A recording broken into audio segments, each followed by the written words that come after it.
আমরা গিয়েছিলাম খালামণিদের বাসায়, কারণ নানি এসেছে আর নানি তার বোনের সাথে দেখা করবে অনেকদিন পরে। সকাল সকাল উঠে আমরা রওনা দিলাম পুরান ঢাকার উদ্দেশ্যে, কারণ খালামণিরা পুরান ঢাকায় থাকে। অনেক গরম ছিল ওই দিনটা যেদিন খালাদের বাসায় গিয়েছিলাম। আমার নানি আর তার বোন, মানে আমার দুই নানি একজন আরেকজনকে দেখে অনেক কান্নাকাটি করলো। খালামণি আমাদের জন্য শ্যামাই এনেছিল, তো আমি শ্যামাই খেয়ে একটু শুয়েছিলাম, বাইরে বৃষ্টি হচ্ছিল সেটা দেখছিলাম। পরে দুপুর হয়ে গিয়েছিল, তো অনেক রান্না করেছিল খালামণি আমাদের জন্য, তো ডাকছিল। অনেকদিন পর খালামণির হাতে রান্না খেয়েছি। রান্না করেছিল মাছের ভর্তা, করলা ভাজি, তারপর কই মাছের ঝোল, সব দেশি মাছ ছিল। ভর্তাটা অনেক মজা হয়েছে। মাছের ভর্তা এটা দেশি মাছ, যার কারণে এটা এত ভালো লাগছিল। আর খালামণি এই মাছের ভর্তাটা মজা করে বানায় যে এটা দিয়ে আমি 2 প্লেট ভাত খেয়ে ফেলেছি। মাছের ভর্তাটা অনেক মজা ছিল। কই মাছের তরকারি নিয়েছিলাম, এটা দেশি কই মাছ, আর এটার মধ্যে ডিম ছিল, আর এই তরকারিটা অনেক মজা হয়েছিল। তারপর আমি আরেকটু ভাত নিয়েছিলাম, আর তার সাথে নিয়েছিলাম গরুর মাংস। এই রান্নাগুলো অনেক মজা হয়েছে। অনেকদিন পরে তৃপ্তি মতো খালামণির বাসায় খেলাম। আমাদের খাওয়া দাওয়া শেষে সবাই মিলে বসেছিলাম, সবাই মিলে গল্প করছিলাম আর হাসাহাসি করছিলাম, কারণ দুই নানির এক নানিরও দাঁত ছিল না, তো আমরা এই কারণে হাসছিলাম। আর পান ছেঁচে দিচ্ছিল খালামণি,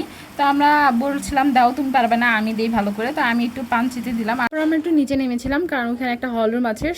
সবাই যে যার মতো ব্যস্ত থাকে, যার কারণে সবাই একসাথে দেখা হয় না। তাই আমরা গেলে সবাই একসাথে হই, একটু গল্প করি।